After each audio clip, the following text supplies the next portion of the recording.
en Proverbios capítulo 4, versículo 20. Proverbios capítulo 4, versículo 20. Vamos a darle lectura y así damos comienzo. Amén. Proverbios 4, 20. Y me indica con un amén cuando lo tenga listo.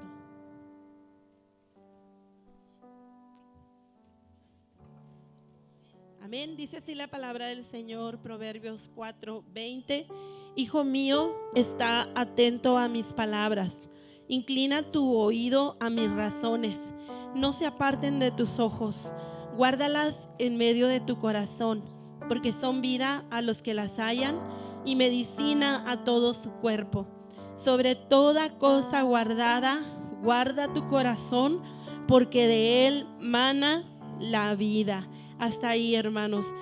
Dice, está atento a mis palabras, inclina tu oído a mis razones, no se aparten de tus ojos y guárdalas en medio de tu corazón. Significa, hermanos, nos invita en esta palabra a escuchar, amén, a ver y a guardarlas dentro de nuestro corazón. ¿Por qué? Porque las palabras de Dios dice que es vida a nuestro cuerpo, vida, refrigerio, medicina. Entonces en esta mañana vamos a poner atención, amén, a la enseñanza y vamos a guardarla en nuestro corazón. Vamos a orar. Te damos gracias, Señor, en esta mañana por la bendición que nos das de estar aquí un día más, Señor, por la bendición que nos das de venir a aprender tu palabra. Te pedimos que tu Espíritu Santo nos ilumine, Señor, y podamos, mi Dios, prestar atención, prestar oídos, Señor, a este consejo, a esta enseñanza. Podamos atesorar en nuestro corazón tu palabra, ponerla por obra, Señor, y así seamos mejores creyentes, mi Dios, y podamos hacer la obra que tú deseas en esta tierra. Podamos, Señor, ser ejemplo y podamos, Señor, servirte con todo nuestro corazón. Bendice a los que están presentes, a los que están desde casa, a cada persona, Señor, que va a escuchar esta escuela dominical, esta enseñanza.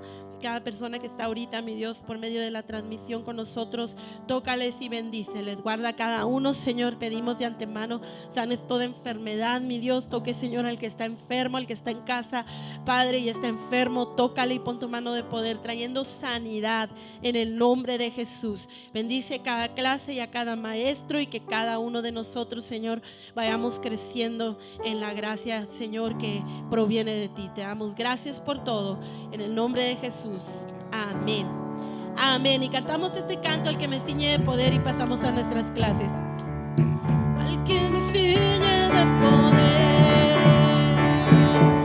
aquel que mi victoria es,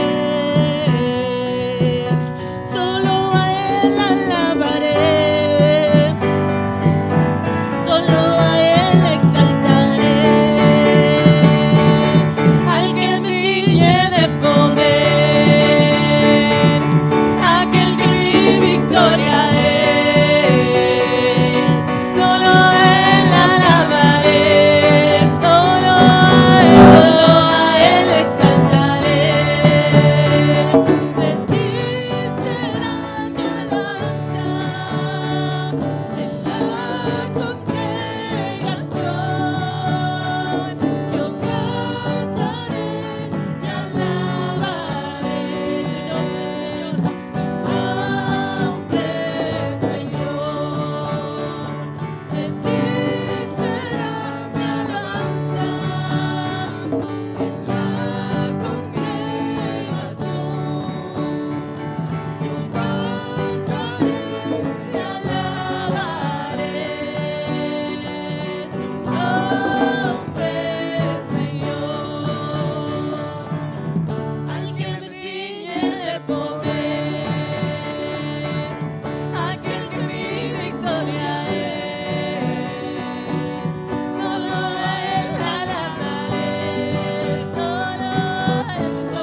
clases.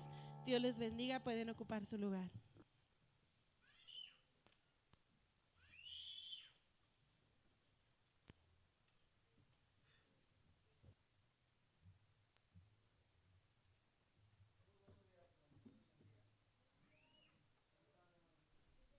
Qué bueno, gracias a Dios. Qué bueno que ya estamos aquí en la casa de Dios.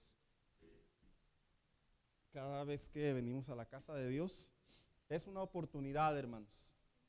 Es una oportunidad para aprender, para crecer, para conocer a Dios, para gozarnos. Principalmente ese lugar en donde sin duda alguna nuestra relación con Dios crece, hermanos. Crece a través de las experiencias, pero para poder llegar a la experiencia tenemos que pasar por un estudio, por una enseñanza. Entonces la escuela dominical también tiene esa función. Qué bueno que está aquí. Mire, esta mañana, hermanos, vamos a dar seguimiento al tema que dejamos pendiente la semana pasada.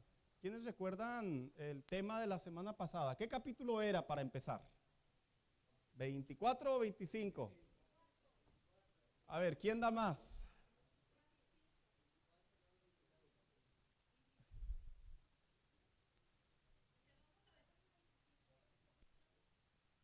A ver, hermanos, como que no hay,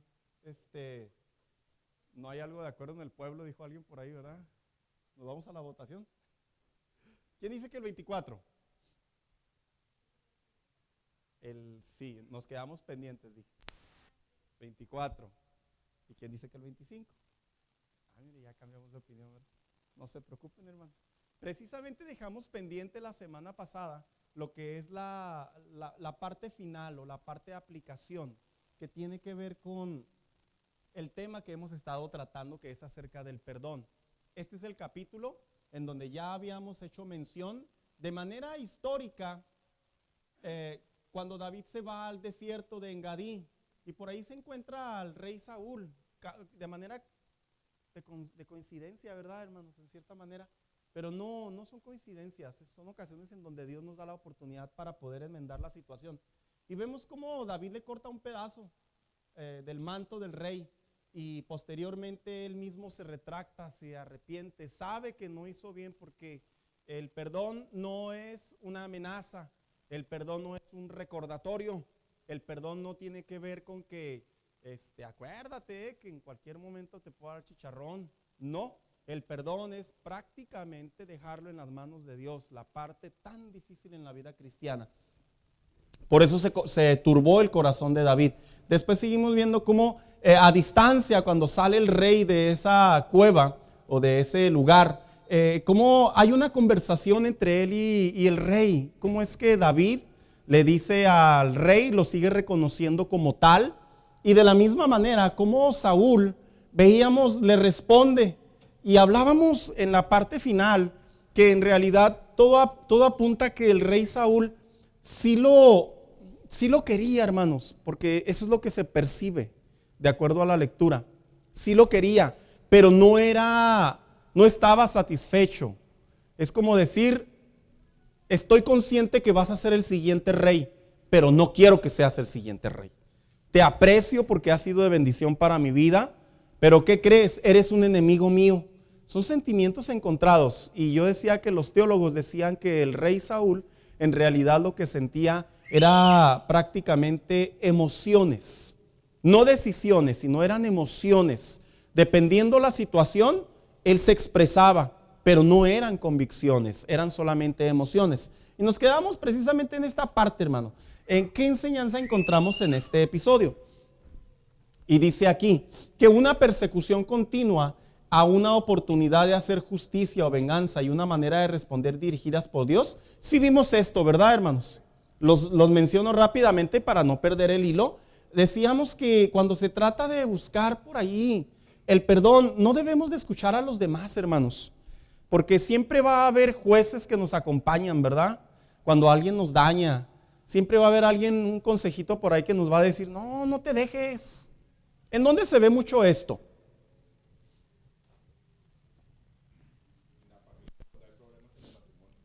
Cuando hay problemas en la familia y, buen punto, en el matrimonio. Salen rápidamente los amigos, ¿verdad? O los cuñados o los tíos o yo qué sé. No te dejes. Todo el peso de la ley. Y cristianamente hablando, no significa que el cristiano se ata de manos y simplemente dice, me tengo que aguantar. No, sino que hay una parte en donde sí debemos dejar que Dios obre. Esa es la parte principal. Y David, debido a la presión, se puede interpretar que sintió por parte de sus soldados, pues por lo menos le fue y le cortó un cacho de capa, que no le gustó para nada. Y lo decíamos también, el respeto ante todo es testimonio. Veíamos cómo David en realidad, en su corazón, no quería dañarlo, y a pesar de que se arrepintió del acto que hizo, el testimonio siempre debe de ser primero al momento de establecer en tema del perdón, hermanos. Es algo clave. Y luego decíamos, en todo momento, procura el perdón. ¿Quiénes crecieron en una familia, en un núcleo familiar, hermanos, en donde sus padres pedían perdón? Al vecino, al esposo, a la esposa, a los tíos, a los hermanos, a los cuñados, a los padres inclusive. Levanten su mano, sin evidenciar, ¿verdad? Es que esto es cierto. Venimos de una generación en donde el perdón no es practicado. Y esto no tiene nada que ver, hermano, con vida cristiana, ¿eh? El perdón, a pesar de que es un término espiritual, con efectos espirituales, un término bíblico con efectos espirituales, en la moral del hombre existe el perdón. Y si no, pregúntele a un policía cuando lo para y a discreción no lo tiquetea. Si no, pregúntele a cuando llega alguien de la ciudad y usted y yo ya desobedecimos una orden de limpiar el patio, cortar la hierba, yo qué sé, y nos mira y nos dice, mira, para mañana ya tiene que estar todo limpio porque aquí está tu multa en mano. Y nosotros generalmente crecemos en una cultura en donde no existe el perdón. Cuando venimos a Cristo, eso es algo que se debe de enseñar, de procurar, de hacer crecer. ¿Sabe por qué, hermano? Porque si no lo hacemos, se va a ir a la siguiente generación. ¿Y qué cree? Con la diferencia que si nosotros venimos, algunos de ustedes, no me incluyo, pero me incluyo en el contexto. Si algunos de ustedes vienen en hogares no cristianos, imagínense, es peor que dentro de hogares cristianos no se exprese el perdón. Perdón se interpreta como debilidad. Perdón falta, pero no tiene nada que ver con eso, hermano. Perdón tiene que ver con un acto bíblico, con efectos espirituales, que David en realidad sí lo expresó. Y luego dice, Dios es quien juzgará de manera correcta. David lo vio de esa manera. Y nos quedamos en esta parte.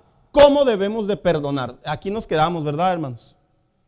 En primer lugar dice, cada caso es diferente. Algunas son legales, otros financieros, otros familiares, otros de carácter sentimental, etcétera, etcétera. Sin embargo, existen pasos comunes para actuar conforme a la voluntad de Dios. ¿Qué significa? Que en otras palabras, aun cuando los casos tienen sus propios puntos a favor y en contra, eso no significa que Dios le dice al hombre, aquí sí puedes perdonar y aquí no perdones. No, todos tienen un patrón, un común denominador. Y en primer lugar, el perdonar es un acto de temor a Dios, hermanos. A ver. Antes de pensar que perdonar tiene que ver con volver a la misma historia, tiene que ver con volver a repetir la historia, tiene que ver con darte otra oportunidad, perdonar tiene que ver, hermanos, con un acto de temor a Dios. La Biblia enseña claramente en muchos aspectos del Nuevo Testamento que nosotros, porque hemos sido perdonados, debemos ¿de qué? De ejercer el perdón. El máximo perdón que hemos recibido es el perdón de nuestros pecados y por ende la gracia.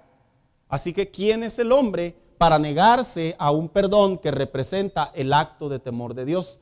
Y luego dice, ocupemos la regla de oro sobre los enemigos. ¿Quién ha leído ese pasaje bíblico de Lucas 6, 27 y 28? ¿Cuál es, hermano Juan? A ver si se recuerda.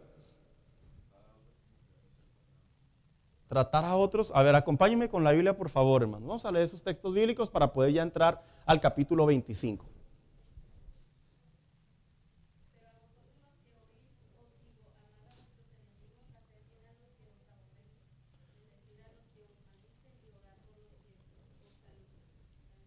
¿Ustedes han escuchado de repente a predicadores decir que hay que maldecir a los enemigos que nos lastiman, hermanos? Yo sí he escuchado. Yo sí los he escuchado y están ahí como ya es el internet, inmovible. Ahí están. ¿Es correcto, hermano Daniel?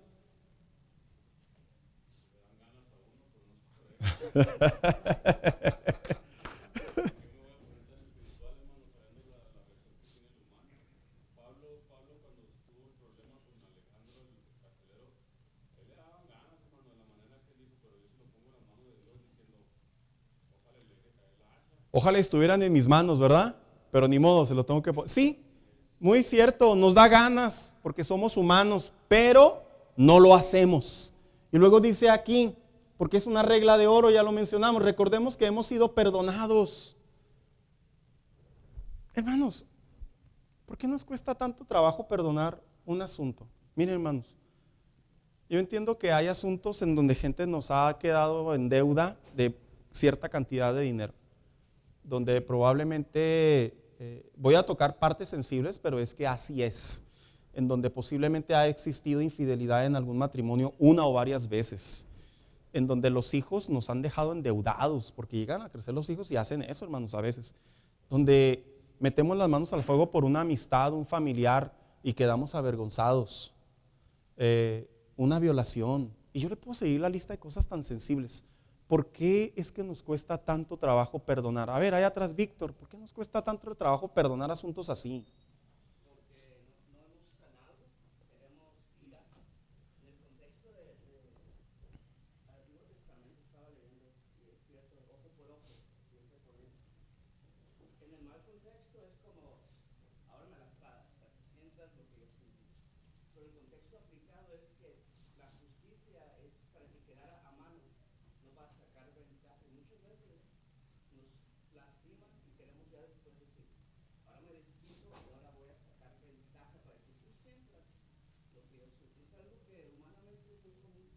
Es una conducta errónea, pero muy natural.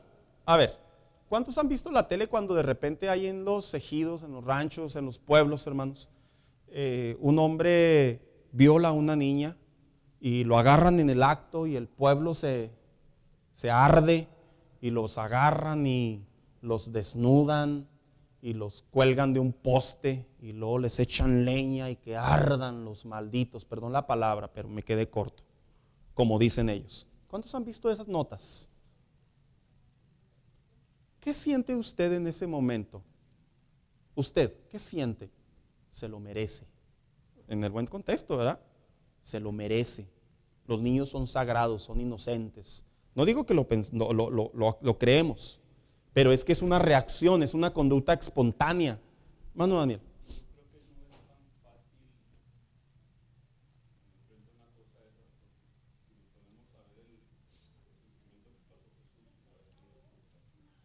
Oh, entonces.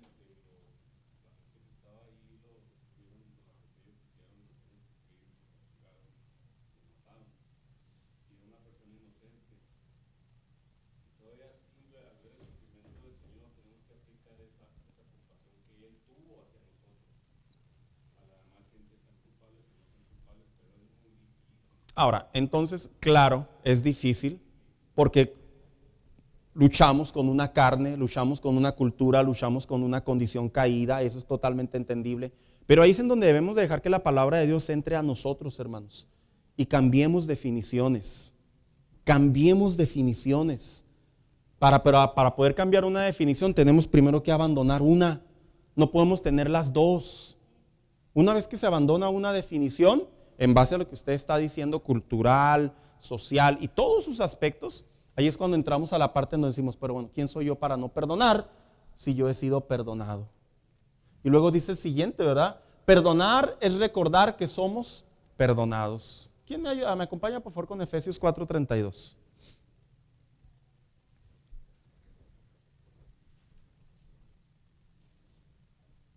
A ver, hermanos, ¿quién lo tiene por ahí? Esgrima. ¿Algunos se acuerdan? 4:32.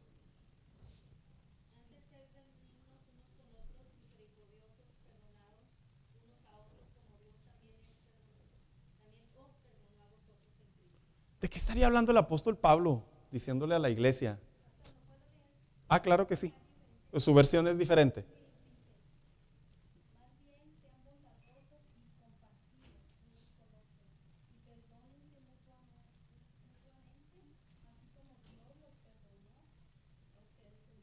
Entonces el apóstol Pablo básicamente habla que hay un perdón mayor que está sobre nosotros y que nos da el deber, se va a escuchar duro, la obligación, la responsabilidad, la naturaleza, la guianza del Espíritu Santo para nosotros ejercer el perdón.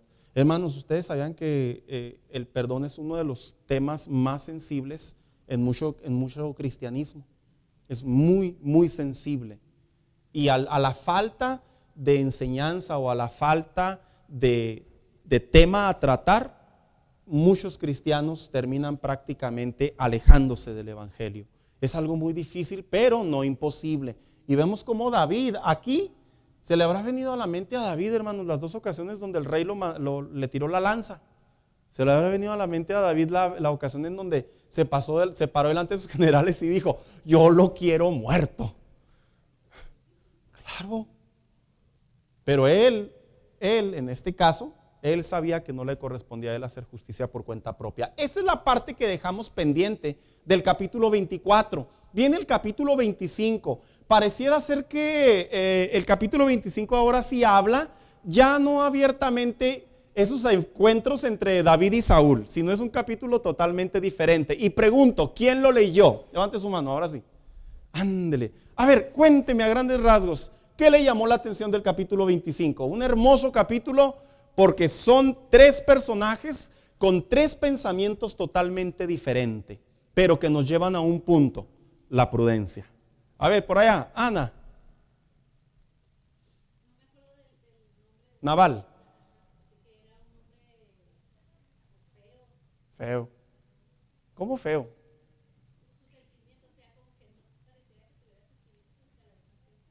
Avaro. Tacaño.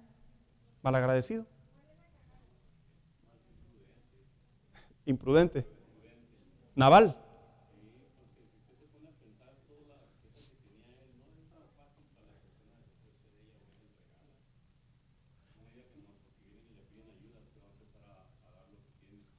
Esas son las... Va. Esas son las partes, hermano Daniel, en donde, lo digo a manera de comercial, es tan importante la escuela dominical porque la lectura textual nos habla que él pareciera ser que ejerció un derecho. No quiero. Pero ahorita vamos a entrar en el asunto cultural y el asunto tradicional y en la ley de Dios, que en realidad Nabal tenía el deber de darle. Ahorita vamos a entrar en ese aspecto. Pero de manera textual vemos que Nabal se sujetó a su riqueza, como dijo alguien. Hay cuatro maneras de ver la riqueza o de que los ricos ejercen su riqueza: los que la obtienen, los que la reciben, los que la luchan y los que la dan. Y en esos cuatro contextos Nabal entró en ellos, en algunos de ellos. Aquí, hermano Juan.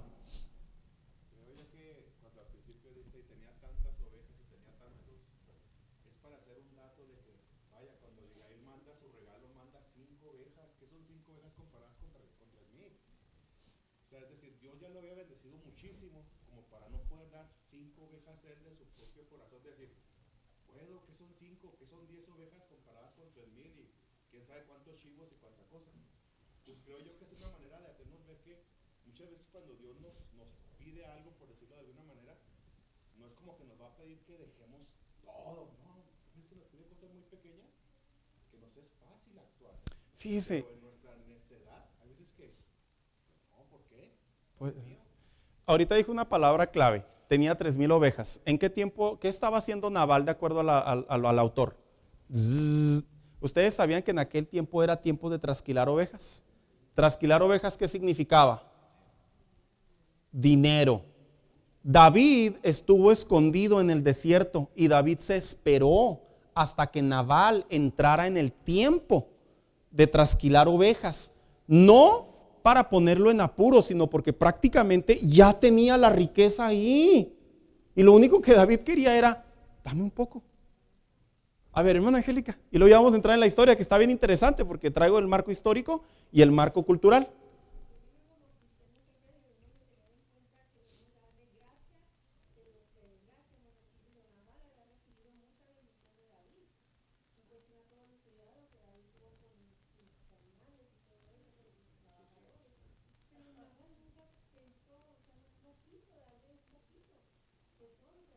Ay, perdón, mientras usted estaba diciendo eso, se me vienen tantos pensamientos solamente. ¿Y por qué tengo que ayudar a mi hermano en la fe? Apenas nos conocemos. Ahorita vamos a entrar en todo eso porque estos son uno de los temas candentes, hermanos, y más en estos tiempos, ¿verdad? Que vivimos una generación individualista, bien tacaños. ¿Mande? A ver, inténtelo. No, cuando me refiero a inténtalo, me refiero a que hágalo.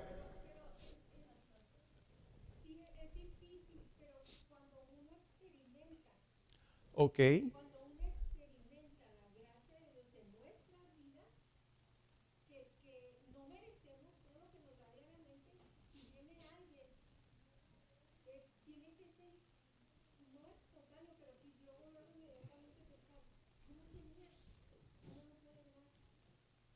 Sí, de hecho el apóstol Juan, el amoroso apóstol Juan, le escribió a una iglesia y le dijo: hijitos míos, cuando ustedes aman al Señor, los mandamientos no serán gravosos para ustedes. Y 2, 3 ahí nos retorcemos, ¿verdad? Es que el amor ciega, hermanos, a veces, la verdad sí, ¿verdad? Por amor cuánta gente no se ha puesto a dieta, por amor cuánta gente no termina una carrera, por amor cuánta gente no compra una casa. Como cuando usted se iba a casar, no sé si le pasó a usted, ¿verdad? Que le dijo, ¿qué, mija? Pues nos casamos o qué, ¿verdad? Y usted dijo, mira, si no me tienes casa, no hay nada. Y el pobre cuate ahí anda vendiendo un riñón, ¿verdad? Para poder conseguir una casa. Y lo cumple. Ahí está la casa, mija, que me pidió. Así era antes, ¿verdad? No, hoy en día, vamos a casarnos. No tienes casa, vamos con mi mamá. Ay, Dios, yo digo dentro de mí, Dios nos ayude, ¿verdad? Allá, hermano Víctor, tengo al hermano Víctor con la mano alzada hace tiempo. Perdónenme, hermanos.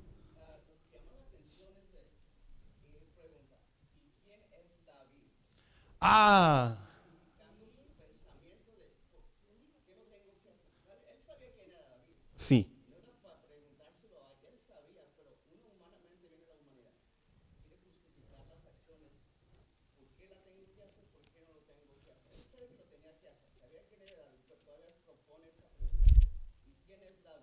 ¿Sabían ustedes que hay una palabra aquí en este capítulo que utilizó Nabal, que no la traigo a la memoria, por eso la estoy buscando, que los enviados de David, los 10 que envió, le dijeron a David, así fuimos tratados, que en traducción actual significa los humilló, pero en la versión 60, ahorita se la encuentro, aparece, vamos a entrar en la parte histórica y luego la parte cultural, y primero entramos con la introducción. ¿Es de vital importancia pensar y actuar en ocasiones a la misma vez? ¿Sí o no? Ahorita respondemos.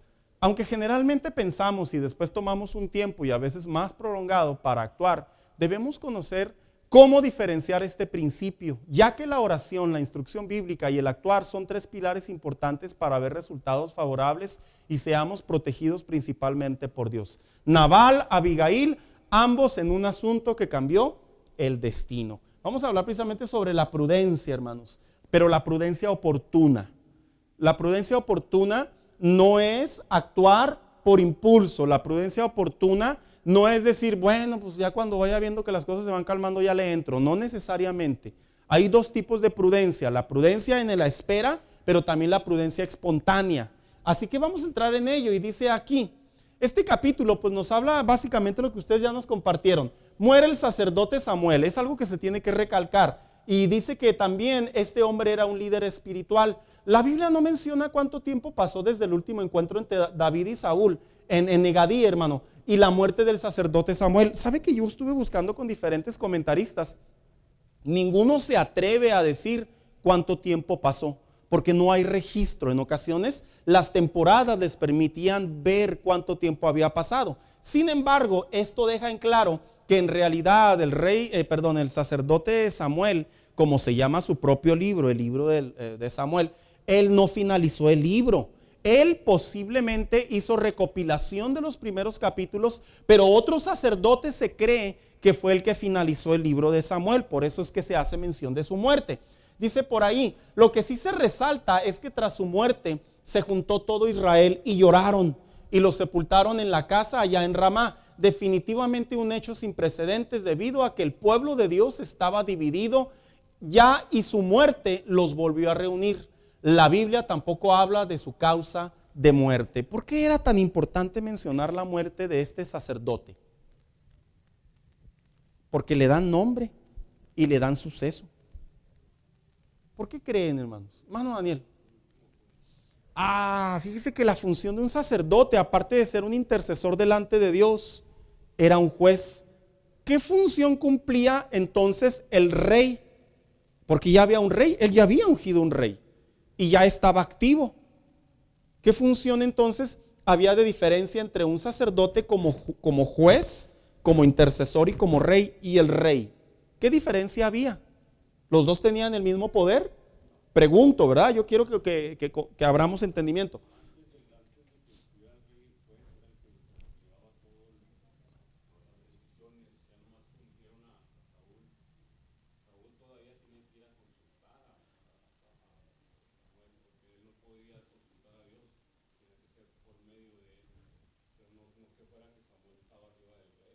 No.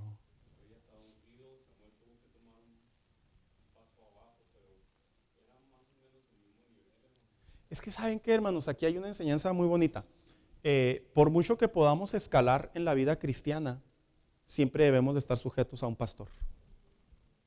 ¿Y sabe por qué lo digo? Porque en la actualidad existen muchos ministerios, muchos creyentes, muchos líderes que inclusive hasta son más usados que sus pastores locales, pero de alguna manera se les olvida que ellos siguen teniendo un pastor.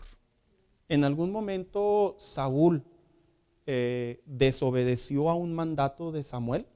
Fíjese lo que estoy diciendo, formulé la pregunta como no capciosa. ¿Sí desobedeció o no desobedeció? Sin embargo, a pesar de que desobedeció, hermanos, en realidad estaba desobedeciendo a Dios. Y aquí era permitido en esos tiempos que un sacerdote tuviera la misma, por así decirlo, posición del rey. La función del rey, ¿cuál era en aquellos tiempos que se estaba comenzando a cristalizar? Proteger, salir a pelear, defender. Porque recordemos que los jueces anteriores del libro de los jueces anteriores que también en alguna manera fungieron como sacerdotes, algunos hermanos, ¿de qué manera ellos ejercían ese trabajo? Defendían al pueblo. Entonces estaban en el trance. Por eso es que se reúne el pueblo, por eso es que hay tanto peso. Para ellos era como si hubiera muerto un hombre importante dentro de la nación. Dato interesante, después de que las tribus se dividieron y tomaron sus propios territorios, esto es un dato geográfico e histórico, después de que cada quien agarró su rumbo, hermanos, las diferentes tribus, ¿ustedes sabían que Samuel fue el único sacerdote que las volvió a reunir? Y no en su tiempo, en su lecho de muerte, las volvió a reunir. Esto nos habla de algo que Dios pone en el corazón de Samuel, el cual desde su niñez lo prepara y tiene la capacidad de volver a reunir lo que difícilmente ya se había dispersado. Y luego dice que se junta todo Israel y lloran. Por eso lloraron, hermanos, porque era alguien importante. Este fue un hecho sin precedentes debido a que este pueblo ya estaba dividido. Vuelvo a repetir, no se sabe su causa de muerte. ¿Quién era Samuel y qué representaba para Israel? Samuel era un sacerdote, dice aquí, espiritual, importante del Antiguo Testamento. Se cree que juzgó a Israel por 47 años. Yo creo que de los más, ¿verdad, hermanos? De los más. David, ¿cuántos años reinó? 40. ¿Pregunta o afirmación? Gracias, 40. Yo creo que allá andaban todos más o menos en ese número. Él se fue más a distancia. Fue llamado desde su niñez y servía en el tabernáculo hasta que Dios lo encomendó otras responsabilidades. El único juez, sacerdote y profeta más efectivo de Israel. Ese es un dato verídico. Su servicio a Dios fue crucial, ya que reunió una vez más a las tribus de Israel. Su muerte trajo gran dolor para el pueblo, ya que era considerado un gran líder para ellos. ¿Se respetaba al rey? Sí se respetaba al rey, pero sabían que había un sacerdote, el cual este hombre tenía la facultad de ir a consultar a Dios. Así que entramos en esta parte ahora sí. Solo se menciona de una manera muy corta su muerte, no hay más datos, pero yo le quise mencionar un poco más. Entramos en esa parte principal, en donde la prudencia, ¿verdad? De manera rápida. Dice aquí, David pide provisiones a Nabal. Bien, David se encuentra en un lugar, en un desierto, con 600 soldados. Estos soldados tienen hambre. Así que David se entera, porque así dice la Biblia, se entera que está cerca del territorio de Nabal y que Nabal tenía riquezas, porque las tenía, las había formado tal vez. Dice, el autor después sitúa un evento importante donde los protagonistas son Nabal y Abigail. Nabal era un hombre rico y David, al enterarse, envía a 10 jóvenes para saludarle y pedirle provisiones, a lo que se molesta y rechaza de manera indebida la petición. ¿Qué pasa si alguien viene y usted, que es mecánico, le dice, hermano, voy a ser bien sincero contigo, no tengo dinero, ¿me puedes overjolear mi carro?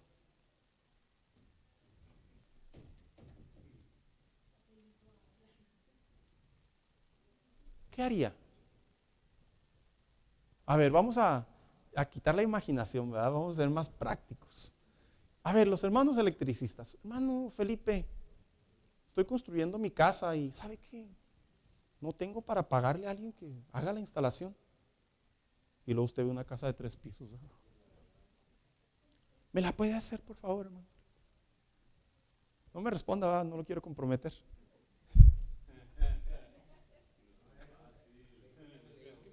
Se está yendo al extremo, pastor. ¿Usted cree? Sí, porque estamos hablando, fíjese bien, estamos hablando de un hombre que tenía 3,000 y que le dio 5. Es decir, sería más como, ¿sabes qué, hermano? El switch ese donde conecto la electricidad no está funcionando, hermano. No conoces a alguien, no podrías tú ayudar a arreglármelo. Ya sería más comparativo a decir toda la casa y pasaba a comprar los switches, los cables. No, yo nomás dije instalar. No, porque sí, pero pienso yo que es más como a escala. A lo que mandó pedir David y a lo que tenía Nabal es muy diferente a decir toda la estructura. Entonces, a ver, ahí va. Que si es más fácil para mí, vaya. Hermano Juan, Exacto. usted es un Drácula en su trabajo, perdón, ¿verdad? Usted pica. Y le habla a una asociación sin fines de lucro y le dice, sabemos que usted saca sangre, nos regala 3 días, los puede pedir de vacaciones, en donde usted va a trabajar 8 horas, no va a recibir paga, pero nuestra paga va a ser oración de gratitud delante de Dios. No me responda, ¿verdad? No me responda. ¿Ya pasó? ¿Y lo hizo? No me responda.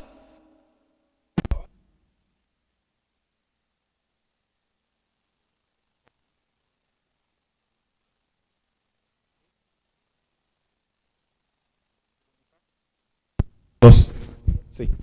No, ya no me vuelven a contactar. Ok. Pero en mi corazón sí era el irme. Pero en ese momento no.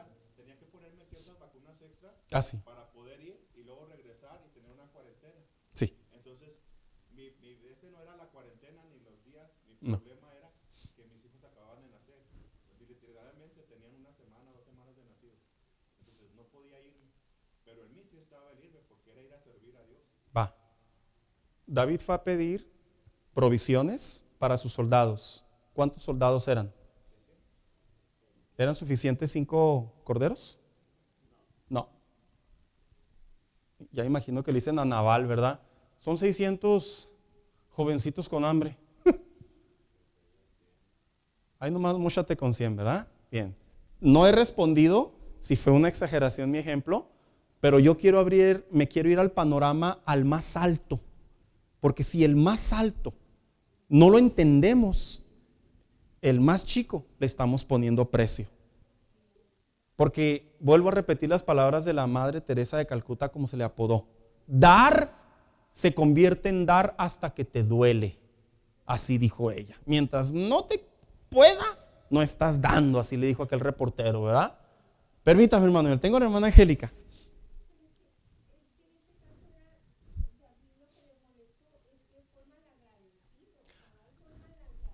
Ya estamos entrando en el asunto de la conversación.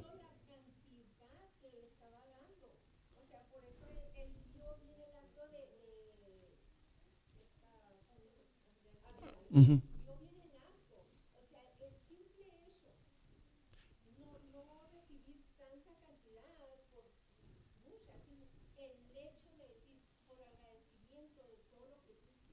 Entonces, no era la cantidad, era la actitud.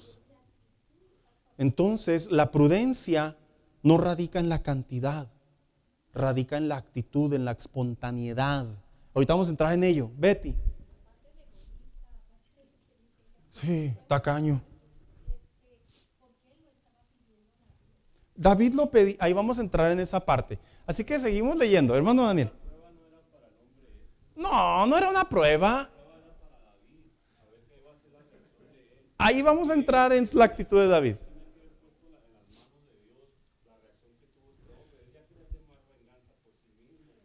Va, vamos a dejar algo en claro. Uh-huh.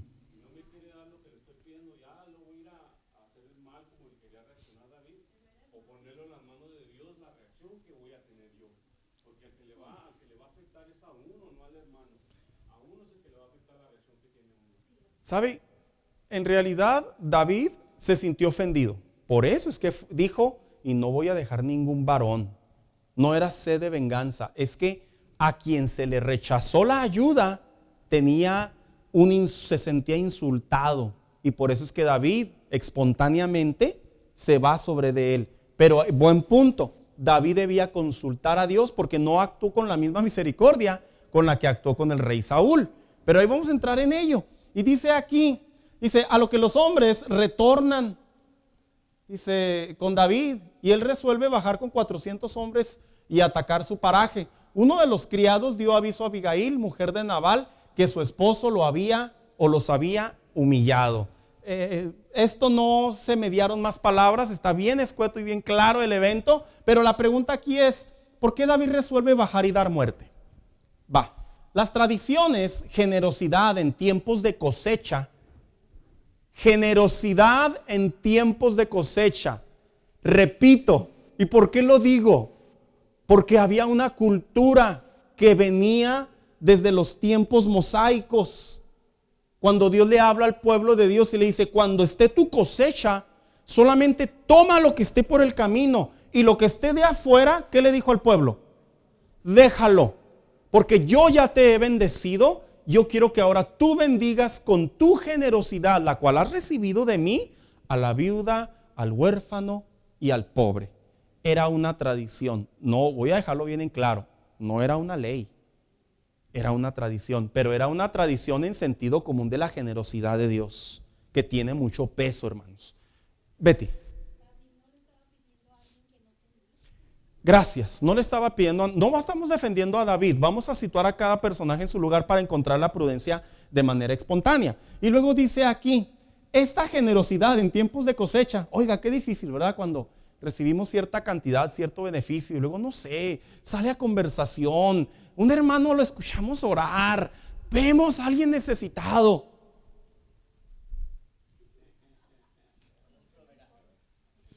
Dijo el apóstol Santiago, ¿verdad? Vamos a orar por ti, hermano. Es que, hermanos, Dios no estaba probando a Nabal, porque no dice eso la Biblia. De hecho, sí. Ahorita vamos a entrar, Nabal, ¿qué significa? Y Nabal, ¿cuál era su descendencia? Que tiene mucho sentido porque reaccionó así. Sí, Nabal significa perro. Perdón, Nabal significa tonto. Su linaje significa perro. Hermano Juan.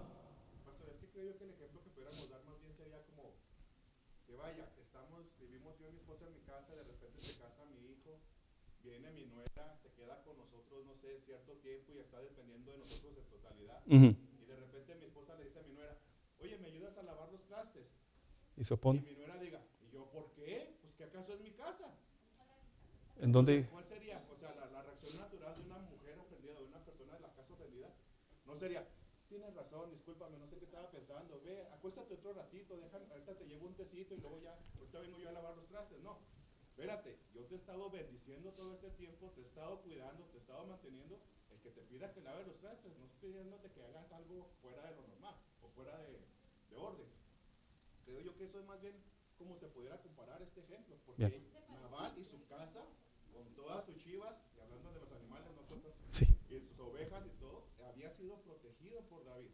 Oh, ándele, ya está entrando. Estaba dándose cuenta y él sabía, porque si no, no hubiera dicho quién es David y quién es Isaí, o sea, el papá de David, o sea, no se haga loco, sabía exactamente quién era David, hasta su descendencia y todo. Entonces, eso es, creo yo, que era el problema. O sea, como David, no era que fuera a actuar injustamente.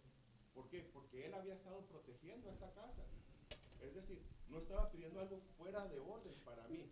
Es que ¿sabe qué, hermano Juan? Yo sí entiendo su contexto perfectamente, pero yo en esta ocasión estoy hablando cuando realmente Dios nos pone en una situación en donde nos pide algo más allá de lo que aparentemente está fuera de nuestro alcance. Porque yo le voy a decir una cosa, para que la fe crezca, usted tiene que dar más, tiene que ir por más, tiene que actuar más. Es como los niños. Los niños, ¿en qué momento empiezan a detectar cuál es el peso que pueden cargar? Les dan una bolsita, ¿verdad? Por ejemplo, yo ya estoy en la edad en donde le digo a Josué, ya bájate esas bolsas. Yo antes bajaba las más delgaditas. Sí, pero ya estás más fuerte. Ya puedes cargar más. La Biblia generalmente nos invita a probar a Dios. Generalmente. ¿Sí lo sabía?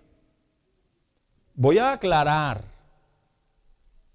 Yo creo que muchos, este tipo de historias, se salen fuera de lugar y agarran a la grey, a los oyentes, y les dicen, da a tu casa, Dios te va a dar 10. Yo creo que sacan de contexto esta historia. Lo que es el neopentecostalismo, el liberalismo y el evangelio de la prosperidad, que así se identifican. Tienen estas características, estos signos.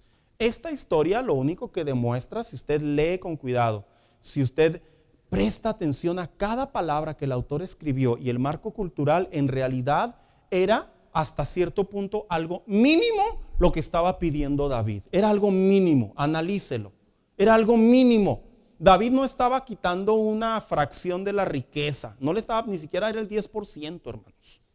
¿Sabe por qué? Porque Nabal ya tenía establecido su negocio de ovejas y aún así todavía tenía, como le dirían, el working process, ¿verdad? Todavía iba a agarrar más dinero al trasquilar las ovejas. O sea, en otras palabras, tenía sobre lo que iba a recibir aún más. En realidad, no era mucho.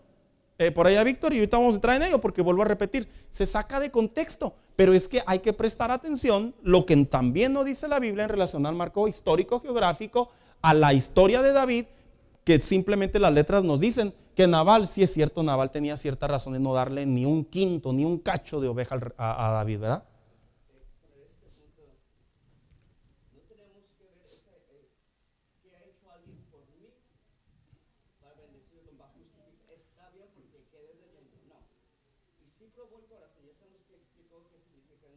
Sí. Pero él tenía la oportunidad de bendecir, dar de más. Se le pidió lo mínimo. La respuesta tenía que haber, te doy más. Porque él sabía cuántos hombres eran. No que los hubiera contado de exactitud, pero él sabía la necesidad. Humanamente, como hombres o mujeres, no nos gusta exponer las necesidades, pero nos presentamos de una manera muy leve. Nosotros sabemos que necesita más. Entonces, en la fe tenemos que decir, bueno, ¿qué me nace en el corazón? Sé que me pidió lo mínimo, pero yo puedo dar más. Puedo dar lo que no tengo, pero lo voy a hacer. Creo que esa es la enseñanza de este capítulo. No necesariamente qué le debo, qué hizo por mí, porque si ya vivimos bajo ese contexto, ¿qué creemos? Nuestras expectativas, nuestros estándares de vida quedan igual. ¿Y saben qué? Se escuchó muy romántico el comentario de nuestro hermano Víctor. Vea, sí, todos amemos los unos a los otros y apoyémonos. Se escuchó muy romántico. ¿Pero qué creen? Así es. ¿A poco usted cree que cuando la gente iba con los apóstoles y daba sus pertenencias, ¿a poco usted cree que ellos así como que... ¿Y hay algo para atrás? Nomás vea lo que le pasó a Ananías y a Zafira. Vuelvo a recordar. Cuidado con el contexto de dar lo que no tenemos, porque jamás Dios nos va a pedir algo que no tenemos. Cuidado con el contexto de caer en la imprudencia, porque Dios no nos invita a ello. Pero aquí, analizando el marco, no era mucho lo que se le estaba pidiendo a Nabal. Y ahorita vamos a entrar en la parte histórica. Betty. No diga el nombre, por favor.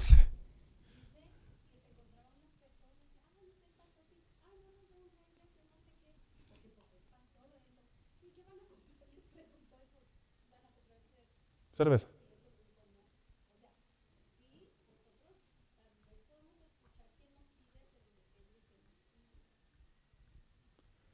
Buen punto. que ahorita vamos a tomarlo como ejemplo. Debido a, dice, las tradiciones, generosidad en tiempos de cosecha de aquellos tiempos eran diferentes a las de hoy, curiosamente, ¿verdad? Esto ya no se practica porque en aquellos tiempos sí existía, lo cotejé con la ley mosaica. Si había un extranjero que demandaba hospitalidad sin importar sus acompañantes, la tradición decía, recíbelo. ¿Qué hizo el buen samaritano? Lo llevó a un aposento. Él no lo podía atender. ¿Y qué más hizo? Dijo, atiéndelo, ayúdalo. Y si falta, cuando yo venga de regreso, ya lo explicó el hermano Víctor, yo te lo pago. Entonces, la parábola del buen samaritano, la tradición judía, la cuestión mosaica, hermanos, era totalmente válido y legal lo que estaba haciendo David. Ahora, David no fue a exigir. David fue con el asunto legal de pedir, de decir, ¿me ayudas? ¿Me ayudas? Claro, ¿cuántos son? 600. ¡Ay! Y luego volteaba a ver su riqueza y luego volteaba a ver los 600. Volteaba a ver su riqueza. En otras palabras, hay 4 tipos de ricos como ahorita los dije, ¿verdad? Y dice aquí, ahora, ¿por qué yo defiendo esta posición? Yo le voy a decir una cosa. Yo sí creo que Dios, hay ocasiones en la vida cristiana donde nos pide más, donde aparentemente nosotros creemos que está fuera del alcance de lo que tenemos. Y se lo digo con sumo respeto y con suma prudencia. Yo lo he hecho muchas veces. Muchas veces lo he hecho. Yo no tengo miedo, perdón que lo exprese así, hermanos. Yo sé lo que es llegar a casas y con lo que me queda de mi sueldo, lo experimenté muchas veces, en muchas ocasiones. Compraba bolsas de mandado, iba a casas, perdón que lo exprese, pero para que usted no piense y diga, el pastor nomás habla por hablar. No, yo vivo esto, lo digo con todo respeto, perdóneme, tengo autoridad para decirlo. Llegaba y dejaba el mandado. ¿Quién lo mandó, pastor? Me mandó un hermano, nunca decía que era yo. Me mandó un hermano. Dígale al hermano que muchas gracias. Yo le di sus gracias. ¿Pecaba de humildad? No, es que es bien simple. Esto es bien simple. No tengo que expresar ni publicar lo que yo hago por las personas. Hasta ahorita me están escuchando. Había personas que tanto. Órale, claro que sí. ¿Cuánto recuerdo cuando de repente el pastor nos llamaba y nos decía, hermanos, hay una necesidad? El pastor nos llamaba 3, 4 por ahí. Hay una necesidad, hermanos. Yo así como que, ¿y yo por qué soy de los llamados? Se necesitan 5,000 pesos, 10,000 pesos. Le voy a decir una anécdota, bien breve. Por mucho tiempo yo no diezmaba el 10%, yo diezmaba el 20%, porque yo soy de los que le gusta creerle a Dios. Probar, es en serio, hermano. Así que yo supongo que el pastor pensaba pues que yo ganaba más, ¿verdad? Pensaba que yo ganaba más, así que nos mandó y llamó a 2, 3 hermanos que tenían negocios. Y yo también tenía negocios, hermanos, pero no como los de ellos. Los de ellos estamos hablando a gran escala, mi negocio era menos escala. Yo recuerdo que el pastor dijo, hermanos, faltan 10,000 pesos. Yo me volteé a ver. Y los volteé a ver a los demás hermanos. Dije, no, pues ojalá y unos de ellos digan, va, aquí traigo 15, pastor, que me están sobrando. No. Yo recuerdo que yo fui el primero. Dije, pastor, traigo 2,000 pesos, ¿le sirven? Sí, los di. Sin pensar más. Cuando llegué con Lupita, ya estábamos casados. Me dice Lupita, ¿para qué te quería el pastor? Le digo, un asunto. Cuando me subí al carro en aquellos años, hermanos, ya le platiqué a Lupita. Y obviamente la reacción de toda mujer, ¿verdad? ¿Y cómo le vamos a hacer para... No sé. Saliendo de la iglesia yo me regresé a mi negocio. Ese día Dios me triplicó la cantidad en 4 horas. No es broma, hermanos. Me la triplicó. Y yo llegué a la casa y le dije a Lupita, mira, créele a Dios. O sea, no es que mi esposa fue incrédula, pero la actitud muy natural. ¿Ok? Y, porque cuando se trata de creerle a Dios, estoy hablando del caso de la prudencia, pero todavía no entramos en ello. Ahorita estamos hablando de la actitud de Nabal. A él le costó, por eso dije es un protagonista, le costó.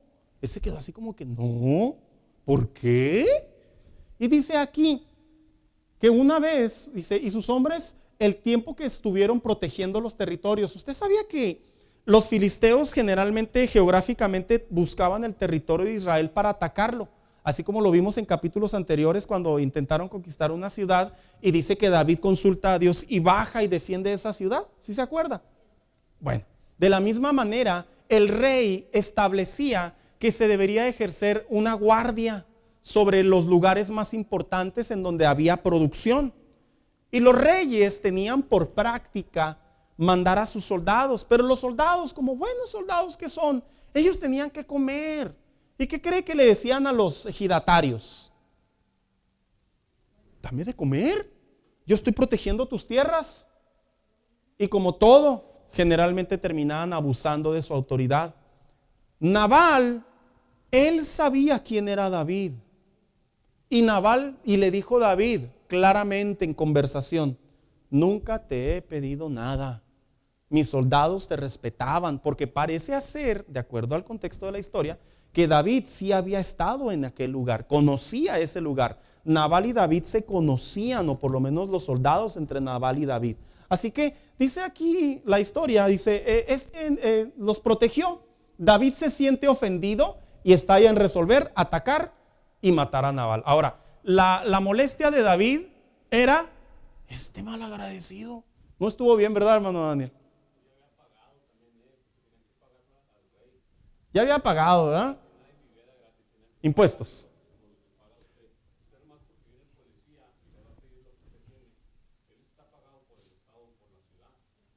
Pero en aquellos tiempos, sí, pero en aquellos tiempos también, ¿quién cobraba?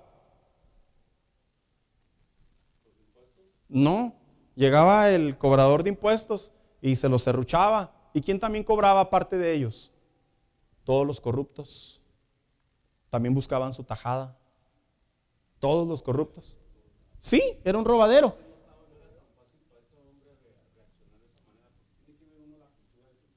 Entramos. Es que sí es cierto, textualmente hablando podemos defender a Nabal, pero el contexto, la profundidad, sus costumbres, Nabal en realidad debería de haber actuado con prudencia y debería de haber alimentado a sus hombres. Ahora entramos en la parte histórica, todos estamos en ese dato. Yo parafraseé el capítulo. Abigail se entera del problema y busca a David. Un criado le da aviso a Abigail de la reacción de David y le cuenta lo bueno que había sido cuando protegían sus tierras y ganados. Ella comprende la situación y actúa, y su actitud inmediata de buscar provisiones y salir al camino al encuentro con David era vital para evitar así un ataque inminente. ¿Abigail tenía miedo a morir o Abigail actuó con prudencia? ¿Abigail tenía miedo quedarse en la pobreza o Abigail actuó con prudencia? Es que formulo la pregunta porque ambos encausan al mismo punto. Pero la prudencia también se interpreta como astucia o como sagacidad. Y ahí es la actitud del corazón. Lo que hizo Nabal. Si tal vez Nabal, hermanos, ahí donde entramos el tal vez, ¿verdad? Nabal hubiera dicho, bueno, David, son 300, 600 hombres, pues te doy para 300. Ya hubiera sido otra historia. Pero él se rehusó a todo. Así que dice aquí que esta mujer, parafraseando el capítulo, se lo encuentra en el camino. Le hace referencia y reconoce la labor de David en tiempos de ayuda y pide perdón, a lo que David no ataca a Nabal. Abigail, ¿por qué pide perdón? O sea que por los errorcitos del esposo yo tengo que pedir perdón. Es prudencia, hermanos.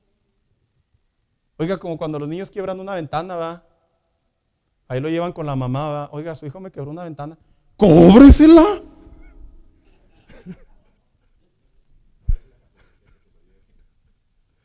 Qué interesante, ¿va? La prudencia. Ya me imagino, voy a hacer la novela así, ¿verdad? Ya me imagino, ok, se la cobro. Mi hijo, hágame un favor, le dice la otra, la afectada. Ay, quiebrele la ventana a la vecina para que venga y se lo cobre usted también. El niño encantado, ¿verdad? La reacción, Betty.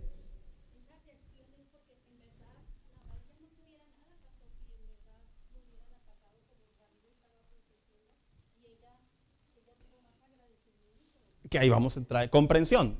Dice Nabal, un ejemplo de imprudencia y necedad. Descendiente de Caleb, que significa perro por su posible actitud canina, feroz, y su nombre Nabal, que significa necio. Algunos teólogos dicen que se le puso Nabal o que se le cambió al nombre de Nabal porque era bien cabezón, que ese no era su nombre real, algunos suponen. Otros suponen que debido a la descendencia que venía de Caleb, en realidad no era un sobrenombre muy atrayente, sino era un sobrenombre de mal prestigio que se le daba por su descendencia. Y dice que interesante, ¿verdad? Nabal. Y luego dice aquí, y su nombre que significa necio o tonto. No se sabe si su significado se lo ganó, como dicen por ahí, ¿verdad? A pulso, por sus acciones o por su descendencia. Lo que sí se sabe es que actuó definitivamente sobre un egoísmo, negación y arrogancia. ¿Por qué menciono estos tres ejemplos? Egoísmo, negación y arrogancia, por la manera en la que le contestó al hombre, a los enviados por David. Su arrogancia, fue su actitud. ¿Y quién es David? Ah, ya se te olvidó que lo conocías.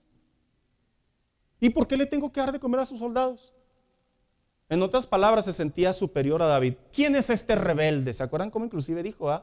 ¿Quién es este rebelde? En otras palabras, Nabal estaba hablando, hermano, fuera de lugar completamente. Y luego dice aquí, ¿verdad? Lo que la Biblia nos deja en claro, que en momentos de atender una petición debemos ser cautelosos a actuar, ya que esto puede inclusive llevarnos a un escenario terrible. Proverbios 17:2, y con ese texto termino, hermanos, ya se me fue el tiempo. ¿Quién me acompaña?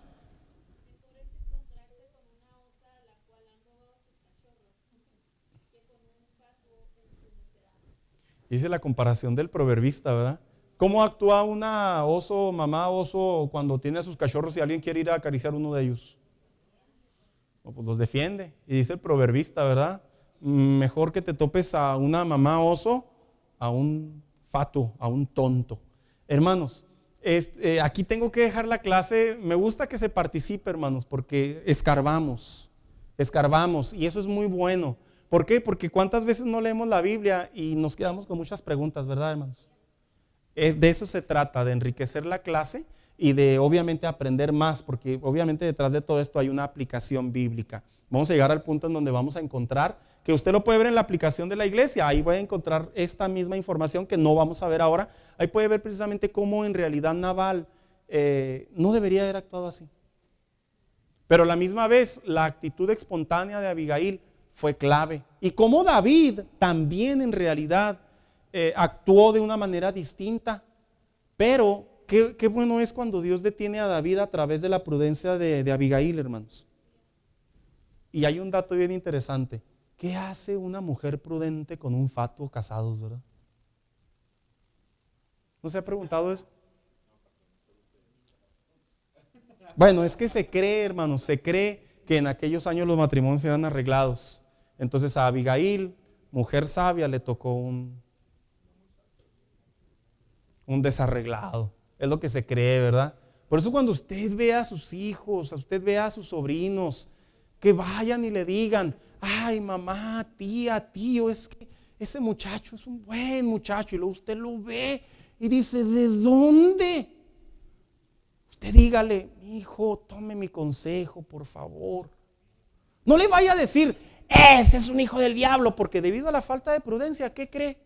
La pierde, lo pierde. Entonces la prudencia tiene que ver con la actitud, hermanos.